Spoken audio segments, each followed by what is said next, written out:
महिला आहे, एसी महिला आहे. आता रवींद्र दिवरे ऐवजी भारतीताई आणि ओबीसी एक सर्वसाधारण महिला आहे, त्याच्यातून गोटेकर ताई उभ्या राहा. बाळू सर्वसाधारण पुरुष मधून अमोल पाटील आणि ओबीसी मधून पुरुष आहे त्याच्यातून मी. तुम्हाला सर्वांना चारही उमेदवार सांगून दिले. प्रवेश झाला. माननीय मुख्यमंत्री महोदयांना, अखिल भारतीय मानव परिषदेचे अध्यक्ष कारंजेकर बाबा, तुम्ही बघितलं असेल की मागे अधिवेशन झालं 1-2 महिन्यापूर्वी, त्याच्यात मी नसताना कार्यक्रमाला बाबांनी माझं 5 वेळा नाव घेतलं. मुख्यमंत्री स्टेजवर असताना बाबांचं, मुख्यमंत्री साहेबांची, ते अमरावतीचे, त्यांची खूप मैत्री आहे. आणि मग मुख्यमंत्री साहेबांनी त्यांचं बोलणं झालं.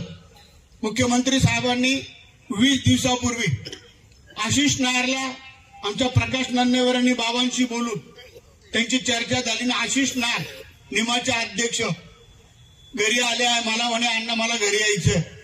आणि त्यांनी सांगितलं, मुख्यमंत्री साहेबांनी सांगितलं की दिनकर पाटलांना आपल्याला भारतीय जनता पार्टीत घ्यायचंय. आणि अमोल, तुम्ही बघितलं 1 वर्षभर तो फक्त युवा ऊर्जा फाउंडेशनचेच बोर्ड लावायचा. मी जिथं होतो त्यांनी तो बोर्ड लावला आणि मग पदे टाकीत नव्हता. त्याला भारतीय जनता पार्टीतच परत जायचं होतं. आणि त्याची इच्छा होती, अण्णा तुमच्यावर जो ब्लेम होतो, तुमच्यावर अनेक वेळा अन्याय झाल्यामुळे तुम्ही पक्ष बदलला, परंतु माझ्यावर ब्लेम लागायला नको. मी आता आहे तिथंच राहणार, म्हणजे मला नागरिक बोलणार नाही. म्हणून तो भारतीय जनता पार्टीतच थांबला. त्याची इच्छा होती. तुम्हाला माहिती, मी एवढी मोठी महाविकास आघाडी या शहरात तयार केली होती, तरीही सगळ्यांचं म्हणणं आणि मुख्यमंत्री साहेबांनी निरोप दिल्यावर आणि तुमची सगळ्यांची इच्छा होती, मला तुमच्या बोलण्यावरून जाणवायचं. खास करून संतोष तिवारी, नन्ने, ही सगळी मंडळी म्हणायची अण्णा तिथं राहू नका, तुम्ही परत भाजपमध्ये या. असे तुमच्या सगळ्यांच्या, मी जेव्हा माझा प्रवेश झाला अनेकांनी फोन केले.